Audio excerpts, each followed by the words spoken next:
Hi viewers, welcome to the session.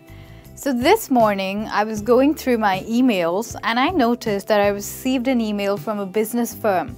And as I was going through the email, I noticed two communication errors. One was grammatical and the other was a spelling error.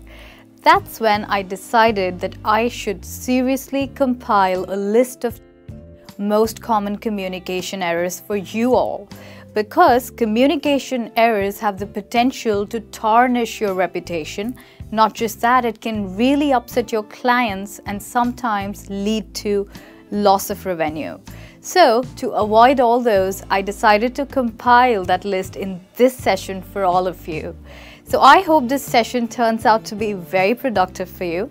My name is Michelle and you are watching Skillopedia, the perfect place to learn real skills for the real world.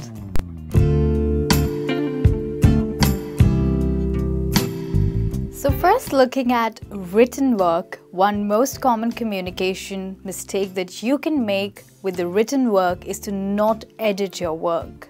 Yes, you can make spelling errors, grammatical errors, and even errors with the tone, which means that how soft or how harsh is your written piece of work.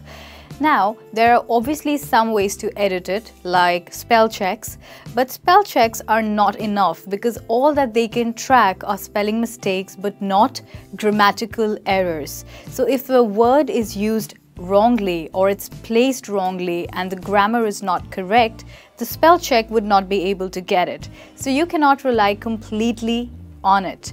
It would not even catch the tone of your written piece. So what's the alternative? The alternative would be to get someone to proofread your work. So anyone that you think has a good command over the language, you can ask them to proofread your work, which means that they would read your work looking for errors. And if they are able to find the errors, then you can definitely make some changes. If that's not enough and you want to proofread it further, if it's such an important document, then maybe you can read your work aloud. If you read your work aloud, there's a high possibility that you will catch the typos and you can make the changes. And the best part, you can catch the tone of the written piece and then you can make the required changes. If you want it to be more assertive, you can definitely add some elements, and if you want it to be softer, then you can cut out on certain harsh words. There's one more thing that you can do related to this, and that is to make a list of the words that confuse you. For example, you are or your. It's without an apostrophe and it's with an apostrophe. So you can make such a list and keep it handy so that you don't make any communication errors for your written communication.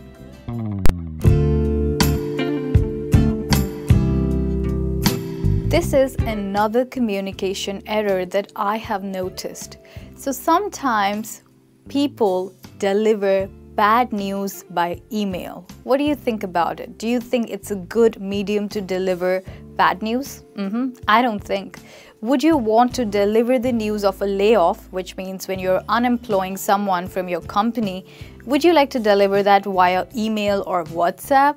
No way, that's a very bad idea, because like this you cannot communicate your message clearly and the person receiving the message might take it way too harsh.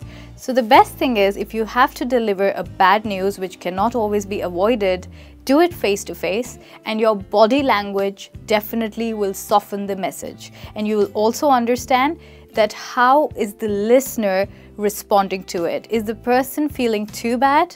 If so, then you can definitely console them. And this would help you avoid a long-term bitter relationship. So do not give bad news by emails.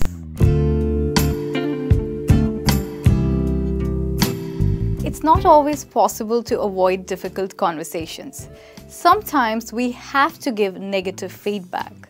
What is negative feedback?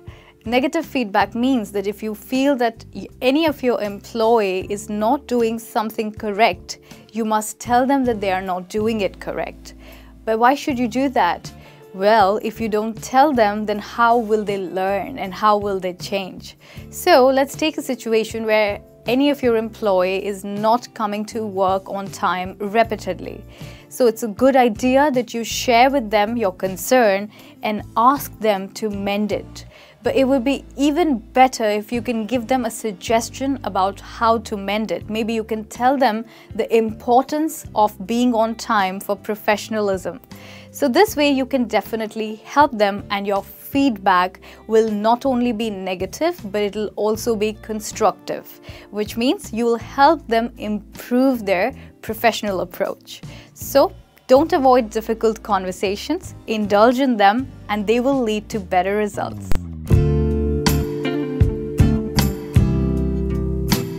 You may be one of those people who is very dormant, which means who's very soft-spoken and is not very dominating. But when you're in a position to lead, it's important that you are assertive, which means that your words carry some weight, so that the person who is working with you or under you will value what you have told them. On other times, it might lead you to compromise if you're not very assertive, and people may take you for granted. So being assertive is basically being impactful and being forceful with your words. No, you don't have to confuse it with being aggressive, because aggression means anger. So an assertive person is not an angry person, but this person knows how to get the work done. But an angry person does not care about other people's rights. So while you care for their rights, it's very important that you get your work done as well.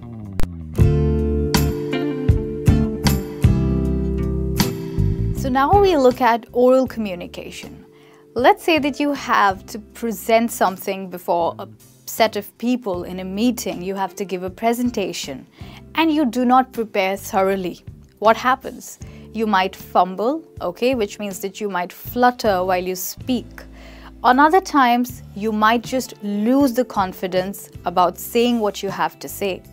Such are the results of not practicing what you have to speak. So it's very important that when you're doing a presentation, you go through the material that you've prepared carefully and also look for any errors, so that out there you're very confident about what you're speaking.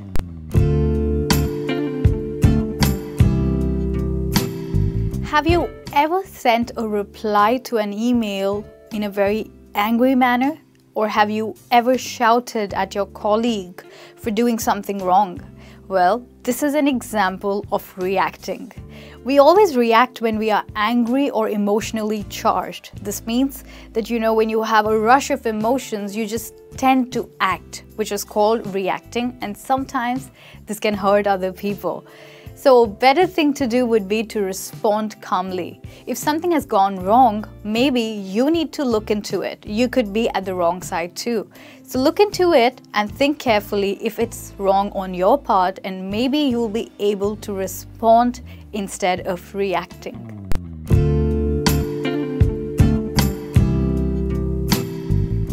What size of clothes fits you best? Is that a weird question? Okay, then let me ask a valid question. What size of clothes fits your mother best? Is it a weird question again? Okay, it's very simple. So not the same size fits every person. So the same way, every person's personality is not the same. At your workplace, you might be having employees who need you to be very firm with them in order to get your work done, which means you need to communicate with them strongly. But there might be people who might require you to only guide them, and that's all they need to complete the task. So learn the learning styles of different people and give them the correct stimulus to work.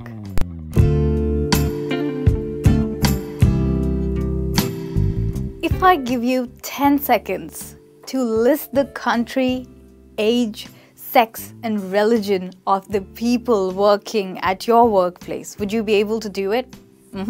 I'm sure you would require more than 5 minutes to do that. What does this show? This shows that these days we have people from various backgrounds at our workplaces. So what should you do for that? For this, it's important that you have an open mind towards people who are coming from different backgrounds. It's important because all those people carry their own experiences and their own opinions. If you tend to stereotype people thinking that, okay, she is from XYZ state, so she might be more of an introvert, not a good thing. You should have an open mind and you must accept their opinions. So here we are at the end of today's session where you have learned 8 most common communication mistakes that people generally make. As I told you, I'm expecting this lesson to be very productive for you because I hope you will not be making these communication mistakes in the future, and this is definitely going to improve your professional image. So thank you so much for watching this session with me. This is Skillopedia, the place to learn skills for the real world.